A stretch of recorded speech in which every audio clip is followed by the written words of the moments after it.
नमस्कार. आज माघी पौर्णिमा 2021 म्हणजेच आपल्या गुरुतत्वयोग संस्थेचा 23वा वर्धापन दिन. दरवर्षी आपण संस्थेच्या वास्तूमध्ये एकत्र हा दिवस साजरा करतो आणि त्यानंतर सामुदायिक गुरुतत्वयोग साधना करतो. परंतु यावेळेला करोनाच्या निर्बंधामुळे आपल्याला हा कार्यक्रम करता येत नाही आहे. त्यामुळे यावर्षीसुद्धा आपण हा ऑनलाईन साजरा करत आहोत. जरी हा कार्यक्रम ऑनलाईन असेल तरी आपली नित्यनैमित्तिक गुरुतत्वयोग साधना आपल्या गुरुतत्वयोगाच्या संस्थेमध्ये रोज चालू आहे आणि सर्व साधक इथे येऊन सामुदायिक साधना करीत आहेत. तर त्याचा सगळ्यांनी लाभ घ्यावा ही विनंती.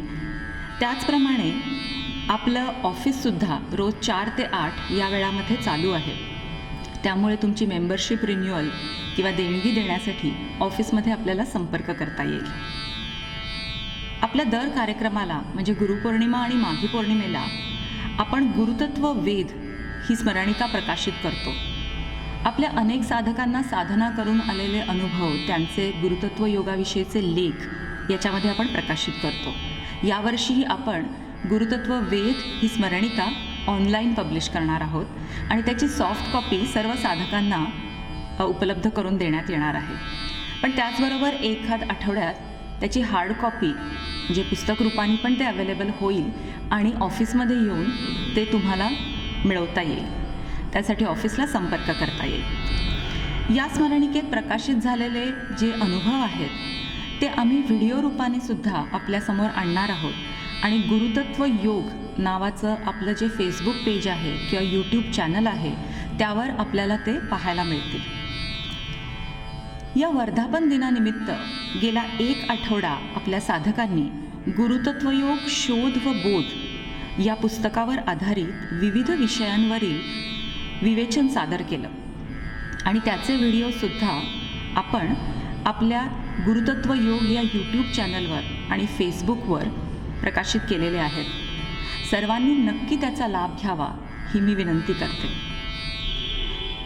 यानंतर मी महाराजांना विनंती करेन की त्यांनी गुरुतत्व वेद या स्मरणिकेचं प्रकाशन करावं आणि त्यानंतर दरवर्षी ज्याप्रमाणे ते आपल्या साधकांशी सुसंवाद साधतात तसाच त्यांनी साधावा. हे झाल्यानंतर 5 मिनिटांनी आपण सर्वजण ऑनलाईन गुरुतत्व योग शरणागत साधना करणार आहोत आणि ती साधना आपल्या फेसबुक पेजवरून आपल्याला ऑनलाईन अटेंड करता येणार आहे. हा कार्यक्रम झाल्यानंतर, हा संपल्यानंतर लगेचच 5 मिनिटांनी सर्वांनी फेसबुक पेजवर जावं आणि आपल्याला एकत्रपणे ही साधना करता येईल. आपल्याला सर्वांना माहीत आहे की गुरुतत्व योग ही आपलं पब्लिक चॅरिटेबल ट्रस्ट आहे आणि सर्व साधकांच्या देणगीवरच हा ट्रस्ट चालतो. यावेळीसुद्धा ऑनलाईन देणगी दाखल करण्याची सर्व सोय केलेली आहे. त्यामुळे ऑफिसमध्ये संपर्क साधावा. आपलं सभासदत्व त्याचप्रमाणे देणगी आपल्याला ऑनलाईन देता येईल. यावेळी आपण प्रत्यक्ष भेटू शकत नाही आहोत, परंतु या कार्यक्रमाद्वारे आपल्यापर्यंत येऊन आम्हाला अतिशय आनंद होत आहे आणि गुरुतत्व चरणी हीच प्रार्थना की लवकरच आपली प्रत्यक्ष भेट होईल. नमस्कार.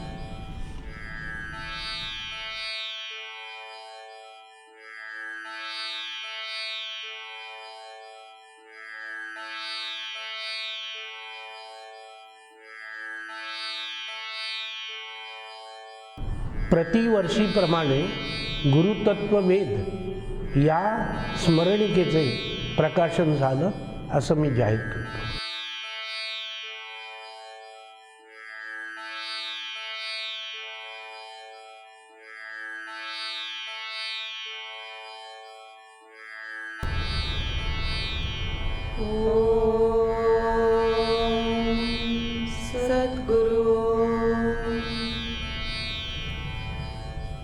गेले 1 वर्ष आपण करोनाच्या संकटाला तोंड देत आहोत. आरोग्य कर्मचारी, अनेक सेवा कर्मचारी, डॉक्टर यांच्या अथक प्रयत्नानंतर आता कुठे करोना कंट्रोलमध्ये यायला लागला आहे असं म्हणता म्हणता पुन्हा त्यांनी डोकं वर काढलं. त्याचबरोबर अनेक देशांमध्ये तयार होणाऱ्या नवीन स्ट्रेन्सच्या पण बातम्या आपल्याकडे येत आहेत. त्यामुळे हे तर नक्कीच आहे की हे संकट अजून काही गेलेलं नाही आहे. हे सगळं बघितल्यावर असं वाटतं की मानवाने निसर्गाचा हा काही जो ऱ्हास केलेला आहे त्याच्यामुळेच हे झालं नसेल ना. गुरुतत्व योगामध्ये सामुदायिक सहजीवनाला अनंत साधारण महत्त्व आहे आणि माणूस या सामुदायिक सहजीवनापासून नक्कीच दूर गेलेला आहे. 2002मध्ये जेव्हा गुरुतत्व योग या विषयावर प्रश्नोत्तरं अरेंज केली जायची त्यावेळेला त्या प्रश्नोत्तरांमध्ये अनेकदा असं सांगितलं गेलं आहे की या सामुदायिक सहजीवनापासून माणूस कसा दूर जात आहे आणि त्याचे काय परिणाम होऊ शकतात. गुरुतत्वयोग शोध व बोध या 5व्या पुस्तकामध्ये हे प्रश्नोत्तर रूपाने छापलं गेलं आहे आणि त्यातील काही उतारे आज आम्ही आपल्यासमोर सादर करणार आहोत. मानव हा विश्वनिर्मात्याच्या सृजनाचा उत्कृष्ट नमुना आहे आणि म्हणूनच त्याच्यावर त्याचे अतोनात प्रेम आहे. मानवाला त्याने अफाट बुद्धिमत्ता, कल्पना, भावना व संकल्पशक्तीसह तितकीच परिपूर्ण अशी शरीर रचनाही बहाल केली आहे. विश्वनिर्मात्याची अशी अपेक्षा आहे की या मानवाने आपण निर्माण केलेल्या प्रकट अप्रकट निसर्ग, पंचमहाभूते, प्राणीमात्र, जीवजंतू व वनस्पती यांच्यावर प्रेम करून त्यांना समजून घेऊन परस्परांशी हितसंवाद साधून परस्परांच्या सुखासाठी व प्रगतीसाठी त्याला दिलेल्या रूपगुण सामर्थ्याचा वापर करावा व या विश्वाला मार्गदर्शन करीत त्यावर राज्य करावे. परंतु प्रत्यक्षात असं भीषण चित्र दिसतंय की हाच मानव त्याच्या स्वतःबरोबर इतर जीवजंतू, प्राणीमात्र, वनस्पतीसहित सर्व निसर्गाच्या व पर्यायाने विश्वाच्या नाशाला कारणीभूत ठरत आहे. तो गुरुतत्व संकल्पनेनुसार त्याच्या मार्गदर्शनानुसार सहज नैसर्गिक जीवन जगतच नाही, तो सदैव आपल्याला दिलेल्या स्वातंत्र्याचा अतिरिक्त फायदा घेतो. आपल्या सुदृढ बलसंपन्न शरीराचा नाश करतो. ते रोगट, दुबळे आणि निकामी करतो. तो स्वतःच्याच वागणुकीमुळे अपघात ओढवून घेतो, दुसऱ्याला अपघातास प्रवृत्त करतो. स्वतःबरोबरच सामाजिक जीवन असुरक्षित करतो आणि निसर्गाचा रोष ओढवून घेतो. ज्या ज्या वेळेला नैसर्गिक पंचतत्वांचा तोल ढळलेला आहे त्या त्या वेळेला मानवी लुडबुडच कारण ठरली असावी असं वाटतं. मानवी स्वातंत्र्याचा घेतलेला अतिरिक्त फायदा असावा असंच वाटतं. मानवाने निसर्गावर केलेले अतिक्रमणच त्याला कारण असावं असं वाटतं. गुरुतत्वाच्या संकल्पनेनुसार मार्गदर्शनानुसार न वागणे हेच त्याचं कारण असावं असं वाटतं. यामुळेच मोठमोठे भूकंप, ज्वालामुखी, महापूर, अतिवृष्टी यालाही मानव प्रत्यक्ष अप्रत्यक्षपणे हातभार लावत असेल यात आम्हाला तर काही शंकाच वाटत नाही. आजची मानवाची प्रगती, त्याचे ज्ञानविज्ञान, त्यातून निर्माण केली गेलेली अतिसंहारक शस्त्रास्त्रे, त्यांचा वापर, तो करीत असलेल्या नैसर्गिक सामग्रीचा अतिरिक्त वापर हे सारं काही हेच दाखवतं की तो सहज नैसर्गिक प्रक्रियेत, निसर्गचक्रात, ऋतुचक्रात अतिक्रमण करत आहे. यातून ज्वालामुखी, भूकंप, अतिपर्जन्यवृष्टी, महापूर, प्रचंड रोगराई आणि संहार घडला तर त्यात आश्चर्य ते काय? अनेक विद्वज्जनांना, शास्त्रज्ञांना असंच वाटतं आहे की मानव आता उत्क्रांत होण्याऐवजी नाशाच्या दिशेनेच चालला आहे. जरी मानव असं वागतोय तरी बाकी प्राणी मात्र असे वागत नाही आहेत. या विश्वातील किडेमुंग्यांसह, पशुपक्ष्यांसह सर्व प्राणी मात्र आपापले जीवन जगतात, आपापली भूमिका जगतात, कार्य करतात, इतरांना जगवतात, त्यांच्या भूमिकांना मदत करतात, त्यांच्या कार्याला मदत करतात आणि म्हणूनच हे विश्वचक्र चालू आहे, तोल सांभाळला जातो आहे. गुरुतत्व प्रणीत सहज नैसर्गिक आरोग्यचक्र अतिशय तरल, तत्पर, संवेदना क्षमतेने कार्यरत आहे. ते विश्वजीवनाचं, विश्वघटक सामुदायिक जीवनाचं आरोग्य अतिशय सुव्यवस्थितपणे सांभाळत असते. रानावनात, जंगलात एखादा प्राणी मरून पडला तर पाहता पाहता अनेक प्राणी मात्र, जीवजंतू अतिशीघ्रतेने येतात आणि पाहता पाहता ते संपूर्ण शरीर नाहीसं होतं, मातीत निघून जातं. उरलं वनस्पतींकरता खत होतं. हे जीवजंतू प्राणी मात्र किती महान कार्य करत आहेत याची खरोखरच आपल्याला काही कल्पना तरी आहे का? त्यांचं हे कर्तव्य, कर्म, ही भूमिका त्यांनी योग्य प्रकारे निभावली नसती तर तुमचे आमचे जीवन, इतर प्राणीमात्रांचे जीवन, विश्वजीवन चालू राहिले असते का? अशा तऱ्हेने आपल्यालाही जीवजंतूंची मदत झाली नसती तर जगणं सोपं गेलं नसतं. या विश्वात कोणतेही जीवजंतू प्राणीमात्र निर्माण होतात ते अकारण निर्माण होत नाहीत, तर ती विश्वजीवनाची एक गरज म्हणूनच निर्माण होत असतात. काही वेळेला अनपेक्षित रोग जंतू निर्माण होत असतात, जीवाणू निर्माण होत असतात. त्याला कित्येक वेळा मानवी जीवन पद्धतीच कारण होत असते. त्याची विश्वजीवनातली विश्वघटक जीवनातली लुडबुडच कारण ठरत असते, अतिक्रमण कारण ठरत असते. अशा वेळेला हे नित्यनूतन रोग जंतू मानवी जीवनाला घातक ठरत असतात. ती मानवाचीच निर्मिती आहे आणि त्यात त्यांचा दोष नसून मानवाचा दोष आहे. मानव ही सृष्टी प्रकटीकरणातील एक गरज होती म्हणून योनी प्रकट केली गेली, उत्क्रांत केली गेली, प्रगत केली गेली. ते प्रकटीकरण प्रक्रियेतील एक सहज घडणं होतं. मानव हा त्या प्रकटीकरणातील एक अविभाज्य घटक आहे. त्याला वेगळे स्वातंत्र्य नाही, अस्तित्वही नाही आणि त्याच्या निर्मितीला वेगळा हेतूही नाही. त्याची आजची प्रगती, उत्क्रांती गुरुतत्वाच्या संकल्पनेनुसारच झालेली आहे. परंतु त्याने स्वतःमध्ये निर्माण केलेला दुष्टपणा, निर्माण केलेली संहारक वृत्ती ही मानवी विकृती आहे आणि ती त्याने गुरुतत्वाने बहाल केलेल्या भूमिका स्वातंत्र्याच्या केलेल्या दुरुपयोगामुळेच आहे. ती विकृती त्यालाच नाहीशी करायला लागेल, नाहीतर त्यालाच सृष्टीतून नाहीसे व्हावे लागेल. गुरुतत्व संकल्पनेनुसार जे पोषक आहे ते राहील, जे बाधक आहे ते नाहीसं होईल, निघून जाईल. मानवाने केलेल्या निरनिराळ्या असंख्य प्राण्यांचा संहार लक्षात घेऊनही त्या प्राणीमात्रांनी या विश्वचक्रातील आपली संख्या नियमित ठेवलेली पाहून आश्चर्यच वाटतं. त्यांची निर्मिती, संरक्षण, लयव्यवस्था पाहून त्यांचं कौतुकच करावंसं वाटतं. मानवाच्या वागण्यामुळे आता अशी भीती वाटायला लागली आहे की या विश्वातून अनेक प्राणी जातीच नाहीशा होतील की काय. मानवा इतका स्वार्थी कोणताही प्राणी नाही. ते इतर प्राणी स्वतःपेक्षा विश्वाचा, विश्वचक्राचा, सामुदायिक सहजीवनाचा, स्वतःबरोबर इतरांनाही जगवण्याचा विचार करीत असावेच असं वाटतं. जणू काही ते स्वतःकरता जगतच नाही, तर ते विश्वाकरता जगत असतात. त्यांची जाण पाहता परमेश्वरा इतकीच प्राणीमात्रांचीही आपल्यावर कृपा आहे असं मानलं पाहिजे.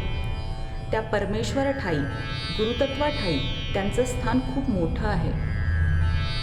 त्यांची विश्वचक्राला गरजही खूप मोठी आहे. म्हणूनच आपल्या स्वार्थापोटी, लहरी खातर या प्राण्यांना मारता कामा नये, त्यांचा संहार करता कामा नये. या सर्वच जीवजंतू, वनस्पती, प्राणीमात्रांना जगवण्याची, सृष्टीचक्रातील त्यांची संख्या नियमित ठेवण्याची सर्वात मोठी जबाबदारी मानवावर आहे. त्याने वेळी स्वतःला सावरलं पाहिजे, सुधारलं पाहिजे आणि आपली गुरुतत्व प्रणित भूमिका योग्य प्रकारे पार पाडली पाहिजे. स्वतःबरोबर विश्वाच्या नाशाकडे जाणारा विश्वाचा प्रवास थांबवण्यासाठी, विश्वाचा तोल सावरण्यासाठी सर्वच प्राणीमात्रांना, विश्वघटकांना प्रचंडच किंमत मोजावी लागते आहे. हे वेळेच्या वेळी ओळखून गुरुतत्व तत्त्वज्ञान, गुरुतत्व प्रणित विश्वजीवनाची मांडणी, विश्वकार्यामध्ये प्राणीमात्रांची आणि आपल्या भूमिका, कार्य, स्थान, महत्त्व समजून उमजून मानवाने आपली भूमिका योग्य प्रकारे सुधारली पाहिजे, सावरली पाहिजे. कित्येक वेळेला आपल्या कळत नकळत आपण या विश्वातील विविध जंतू, प्राणीमात्रांना प्रत्यक्ष अप्रत्यक्षरित्या दुखावत असतो. असं दुखावणं कोणत्याही कारणांनी होऊ शकतं. प्रत्यक्ष दुखावले नसून सुद्धा गैरसमजामुळे ते दुखावले जाण्याची शक्यता असते. कारण काही का असेना त्यातून आपल्याबद्दलची राग, द्वेष, क्रोध, सूड भावना निर्माण होऊ शकते. त्यातूनच सूड मालिकेची प्रारब्ध, कर्म, भोक्तृत्वाची निर्मिती होऊ शकते. अशा तऱ्हेने दुखावल्या गेलेल्या प्राण्याचेही दुःख नाहीसे व्हावं हीच आपल्या क्षमायाचना प्रार्थनेमागील शुद्ध भावना आहे.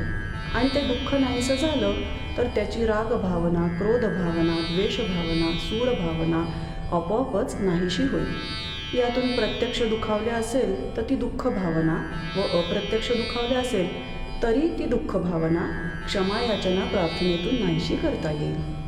ही दुःख भावना खरोखरच नाहीशी व्हावी असे आपल्याला वाटत असेल तर ती प्रार्थना भावनेच्या तितक्याच खोलातून, तळातून, सूक्ष्म, तरल, संवेदनाक्षम जाणीवेतून होणे आवश्यक आहे.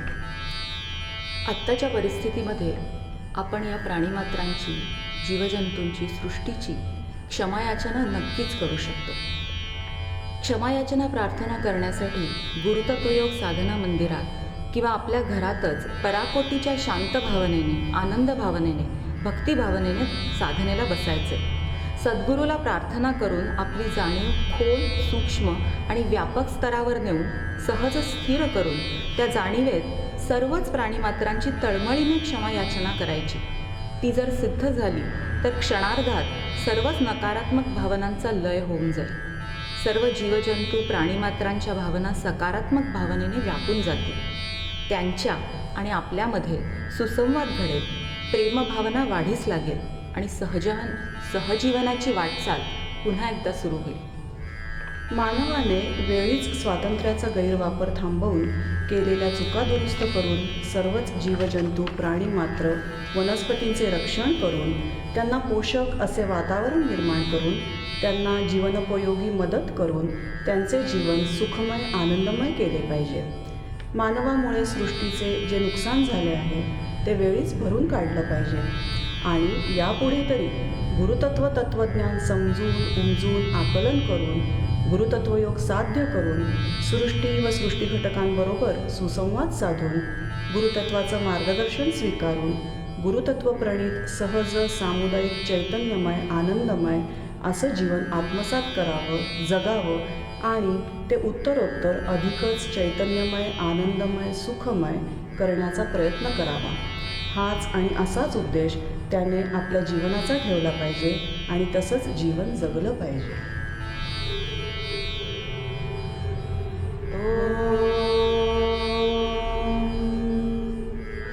सद्गुरू.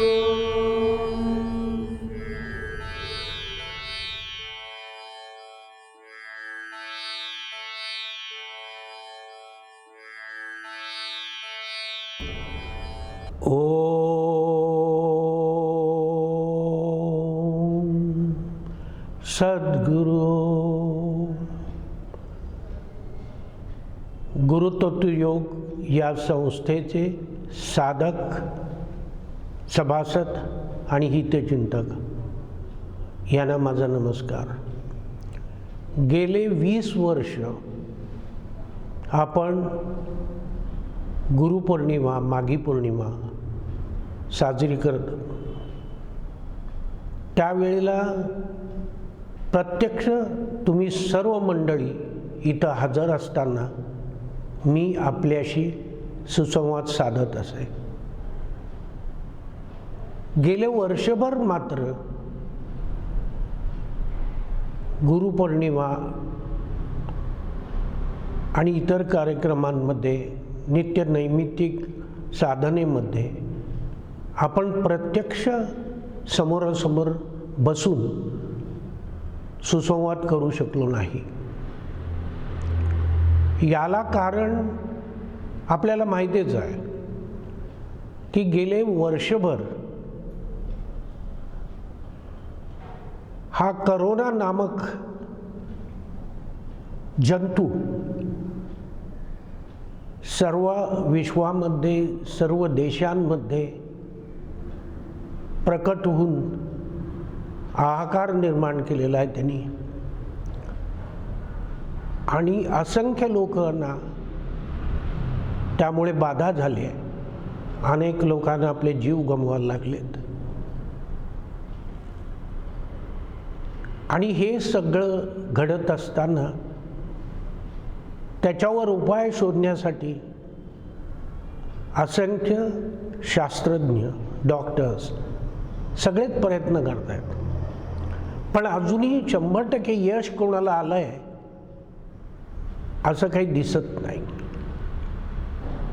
आणि आता त्या जंतूवर आपण विजय मिळवला आहे असं म्हणतात तोच दुसरा जंतू आला, त्याचा अजून पुढची पिढी आली, तितक्याच नव्या जोमाने आली आहे असं आपल्याला ऐकू येतं. त्याच्याबरोबर अजून काहीतरी जंतू कुठं आफ्रिकेत निर्माण झालं आहे, कुठे इंग्लंडमध्ये निर्माण झालं आहे, अजून कुठं झालेत असं सतत ऐकू येतं. आणि सगळेच जग म्हणजे देश आणि तिथला मानव हा हबकलाय, घाबरलाय, काय करावं काय करू नये अशा तऱ्हेने सैरभैर झालेला आहे. आता याच्यावर उपाय काय करायचे आहेत असं प्रत्येकाला प्रश्न पडला आहे. आणि जे काय उपाय शोधले जात आहेत ते वरवरचेच आशे जातात. त्यात फक्त मानसिक समाधान सोडलं तर आपल्याला काहीच मिळत नाही आणि खोट्या समाधानात आपण राहतो. हे सगळं चालू असताना काहीतरी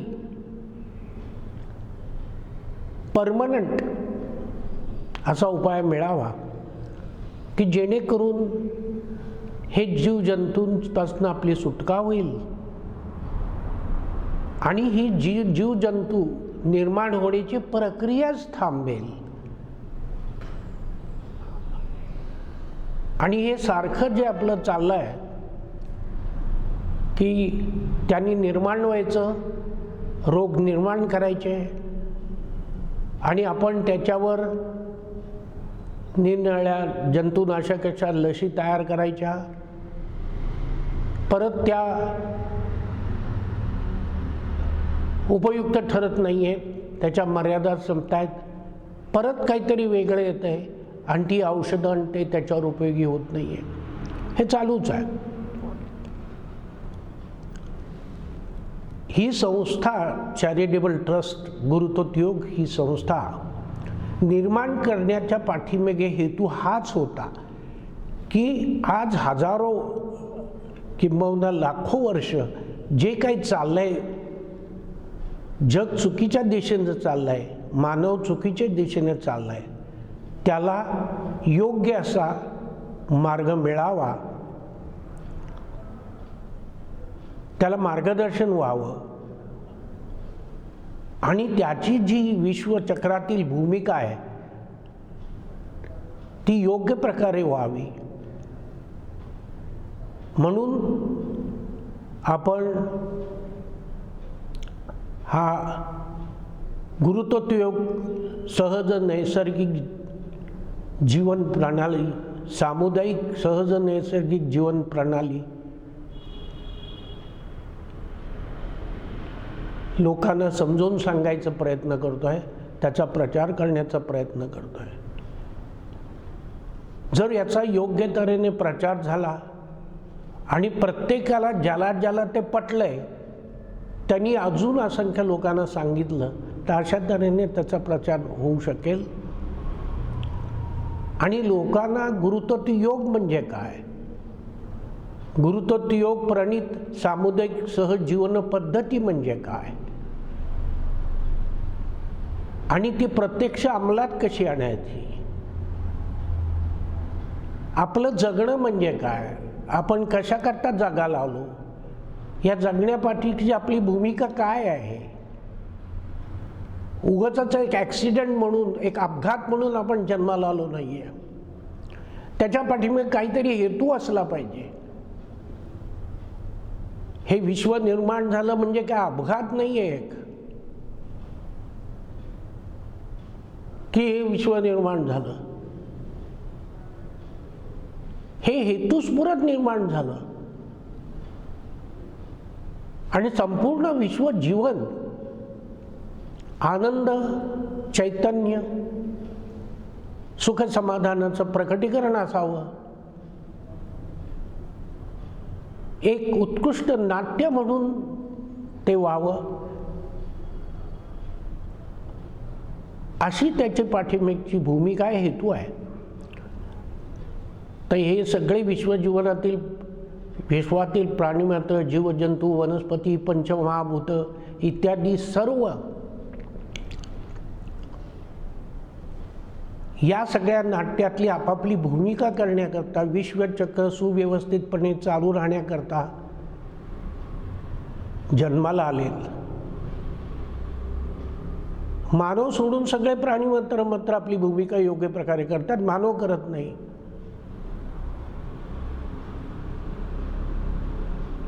तर हे गुरुतत्व योग ही जीवन प्रणाली आत्मसात करून मानवाने स्वतःबरोबर इतर विश्वघटकांना सुख समाधान आणि शांती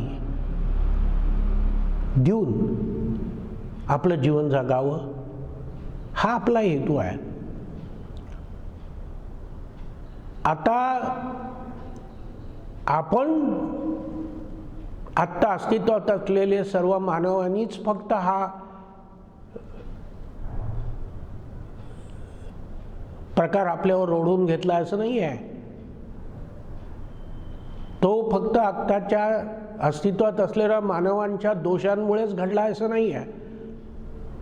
अनेक वर्ष, हजारो लाखो वर्ष संपूर्ण मानव उत्क्रांत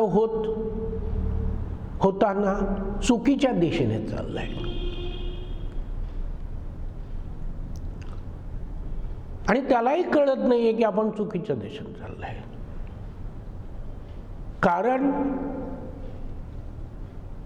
तात्पुरत्या सुख समाधानासाठी, आनंदासाठी, स्वतःच्याच फक्त सुख समाधानासाठी, आनंदासाठी तो जगण्याचा प्रयत्न करतोय. आणि या सगळ्या अशा जगण्याने, सेल्फिश अशा जगण्याने तो आपली भूमिकाच विसरलाय. आज हजारो वर्ष असंख्य ग्रंथ निघाले, असंख्य धर्म निघाले, असंख्य साधू संत, योगीजन, ऋषीमुनी निर्माण झाले. प्रत्येकाने आपापल्या परीने मानवाला, इतर प्राणी मात्र नाही, मानवाला सांगण्याचा प्रयत्न केला, अरे तू चुकीच्या दिशेने चाललायस. सगळ्यांनीच विश्वजीवन सुखी व्हावं, फक्त मानव सुखी व्हावा असं म्हणलं नाहीये. असं शक्य आहे की हे जे धर्मसंस्थापक होते त्यांचा मूळ हेतूला बगल देऊन संधी साधू अशा त्यांच्या वंशजांनी, त्यांचे जे साधक होते, अनुयायी होते, त्यांनी ते धर्म चुकीच्या दिशेने दिले. त्या ग्रंथांचा चुकीचा अर्थ लावला आणि नुसत्याच कर्मकांडात अडकले. आणि त्यांच्या नावावर मानवाला, फक्त मानवालाच नाही तर सगळ्याच प्राणी मात्रांना त्याने एक्सप्लॉइट केलं. त्यांच्या जीवाला जगण्यालाही धक्का लावला. पण तरीही आपण जागे झालो नाही. सगळीकडे स्वार्थापोटी त्याचा विपरीत असा अर्थ लावून आपण मानवाला तर एक्सप्लॉइट केलंच, पण सगळ्या निसर्गालाही एक्सप्लॉइट केलं. आता निसर्गाचाच विनाश होऊ मागतोय, विश्वाचा विनाश होतोय. आणि मग हा विश्वकर्ता हे सगळं होऊन सुद्धा स्वस्थ का बसेल? आपल्यावर अन्याय झाला तर आपण किती एकदम चिडून उठतो, सगळ्यांचा जीव घ्यायला निघतो. मग त्यांनी का स्वस्थ बसायचं?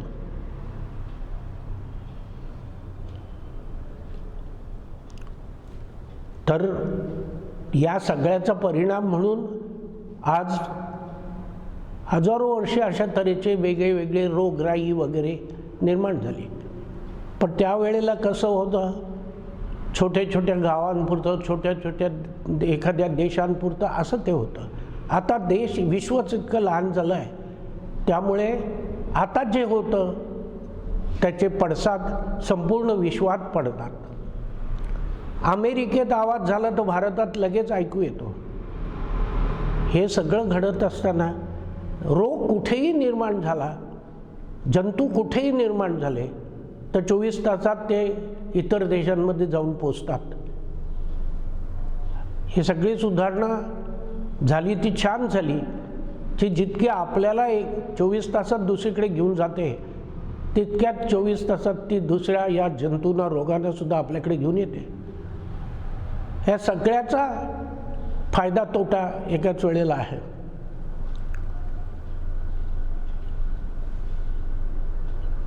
आता हे सगळं घडतं आहे. आता माझ्या जीवनामध्ये असंख्य अनुभव मी घेतले. माझं जीवनच संपूर्ण कुठच्या तरी एका शक्तीने प्रेरित झालेलं आहे, प्रेरित केलेलं आहे. आणि ती शक्ती मला सतत घेऊन जाते आहे. माझी इच्छा असो नसो, माझ्या हातनं जे घडलं तर त्याच्या पाठीमागे त्या शक्तीचा ड्राईव्ह होता. जे काही बोललं गेलं, सांगितलं गेलं, तो त्याचाच ड्राईव्ह होता. तुकाराम म्हणतात, तसं बोलविता धनी वेगळाची. आणि हे मला कळत होतं. माझं गुरुतत्व हे माझ्या जीवन प्रवासावरील पुस्तक प्रसिद्ध झालं आहे. ते वाचल्यानंतर नक्कीच कळेल की हे जगणं माझं नव्हतं. आणि मला जगवणारा, माझी भूमिका करून घेणारा कोणी वेगळाच होता. त्याचा शोध घेतल्यानंतर मला कळलं. आणि अनेक योगी साधी पुरुषांनी सांगितलं, त्यावेळेला मला कळलं की हा जो मार्गदर्शक कोण माझा आहे तो फार ओढा आहे. तो प्रकृतीच्या पलीकडं आहे. आणि हा प्रकृतीच्या पलीकडचा जो मार्गदर्शक, ज्याला मी गुरुतत्व म्हणतो, त्या गुरुतत्वाच्या प्रेरणेनेच माझं आयुष्य घडत गेलं. आणि 2000 साली जे काही प्रश्नोत्तराचे सेशन्स झाली, त्यामध्ये प्रश्नोत्तरावाटे सुसंवाद झाला. तो अगदी सहज नैसर्गिक होता. त्यावेळेलाही बोलविता धनी वेगळाच होता आणि त्याला मी साक्षी होतो. त्या सगळ्या याच्यामध्ये पराकुटीच्या तळमळीने जीव तोडून मी हेच सांगितलं की मानवाने हा संपूर्ण विश्वाचा घात करू मागताय, पृथ्वीचा घात करू मागताय, हे थांबवलं पाहिजे. नाही तर मानवाचं जगणं अशक्य होऊन जाईल, मानव नाहीसा होईल. त्यावेळेला हे सांगितलं की आत्ता मानवाविरुद्ध जंतूंनी, जीवजंतूंनी, प्राणीमात्रांनी युद्ध पुकारलं आहे.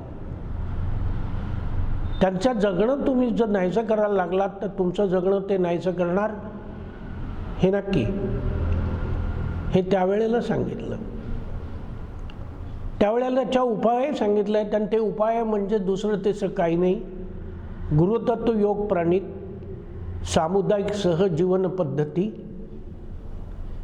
त्वरित आत्मसात करणे, गुरुतत्व योग तत्वज्ञान प्रणित जीवन पद्धती आत्मसात करणे आणि गुरुतत्व योग साधना करणे. आणि त्यात सर्वात महत्त्वाची गोष्ट क्षमायाचना. मी माझ्या पुस्तकांमध्ये सांगितलेलं आहे आणि इतर माझ्या साधकांनाही कित्येक वेळा अनुभवला आहे की या प्राण्यांशी आपण सुसंवाद साधू शकतो, त्यांच्यापर्यंत आपण पोचू शकतो. आणि मग ते प्राणी कितीही हिंसर असले तरी आपल्यावर ते प्रेम करतात आणि आपण त्यांच्यावर प्रेम करू शकतो. इतरांना त्रास देणारे प्राणी आपल्याला त्रास न देता आपल्याशी प्रेमाने वागतात. का? तर त्यांना असं वाटलं पाहिजे की आपण त्यांच्यावर प्रेम करतो आणि आपल्यापासून त्यांना भीती नाही. कारण जो भीतो तो आधी हल्ला करतो. तर आता हे सगळे प्राणीसुद्धा मानवावर कुठंतरी चिडलेले आहेत. त्यामुळे आपण साधनेत सांगितलेली क्षमायाचना हा उत्कृष्ट उपाय आहे. आणि तुम्ही खरंच पराकोटीच्या तळमळीने प्रेमाने जर शब्दाविना सुसंवाद साधू शकलात तर त्यांचं आपल्यावर प्रेम नक्की बसेल आणि निदान आपल्याला तरी ते कोणताही त्रास देणार नाही. आणि असे असंख्य मानव जर गुरुतत्वाला प्रमाणे साधना करू लागले, त्याच्या तत्वज्ञानाप्रमाणे जगू लागले, तर प्राणी मंत्रालयानं सगळ्यांना खात्री पटेल. कुत्री मांजरी पाळली की ती आपल्यावर प्रेम किती करतात हे आपण बघितलं. आपल्याला सांगायच्या आत त्यांना आपलं कळतं. मग हे जर त्यांना कळतं, मग ते हत्ती असो, सिंह असो, कोणी असो, ते पाळल्यानंतर आपण त्यांच्याशी सुसंवाद साधतो, त्यांना कळतं. मग या सगळ्या इतर प्राणी मात्रांना कळणार नाही का? कळेल. मग त्याला उपाय हाच आहे की आपली साधना ही जास्त आपण प्रेमाने तळमळीने केली तर आपण त्यांच्याशी सुसंवाद साधू शकू. पूर्वी आपल्या संपूर्ण भारतामध्ये याचा प्रयत्न झाला असं नाही. त्यामुळं ग्रह तारे, नंतर पंचतत्व यांच्यासुद्धा प्रार्थना करणं, त्यांच्याशी सुसंवाद करणं किंवा संवाद करणं असे प्रयत्न झालेले आहेत. पण काळाप्रमाणे बदलणं आवश्यक असते. आणि आजच्या काळात जर आपल्याला हे सगळं साधायचं असेल तर गुरुतत्व योग साधणं आणि गुरुतत्व प्रणित सामुदायिक सहजीवन पद्धतीप्रमाणे जगणं याच्याशिवाय उपाय नाही. कदाचित थोडा वेळ जाईल, पण जे कोणी करतील त्यांच्यापुरतं तरी त्याचा परिणाम, परिणाम आपल्याला पाहायला मिळेल.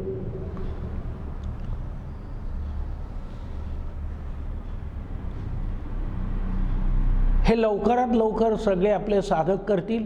आणि आपणच नाही, प्रत्येक जणांनी आपल्याबरोबरच्या 25 लोकांना जर हे केलं तर बघता बघता बघता सगळी ही याचा प्रचार होईल आणि आपण आपल्याबरोबरच इतर मानवाला, इतर प्राणी मात्रांना या सगळ्या संहारातून वाचवू शकू. एवढं मी सांगून आजचा माझा जो काही सुसंवाद आहे तो संपवतो. ओम सद्गुरु दीर्घायुष्य, आरोग्य, सुख, समृद्धी, ऐश्वर्य प्राप्त होऊ दे. सत्कृपेने शरीर मन सुदृढ बलसंपन्न होऊ दे. चित्त निर्मळ होऊ दे. सद्गुरु शिवशक्ती सहित चित्तात प्रकट होऊ देत. सत्कृपेने सर्व इच्छा आकांक्षा पुऱ्या होत. ओम सच्चिदानंद सच्चिदानंद सच्चिदानंद.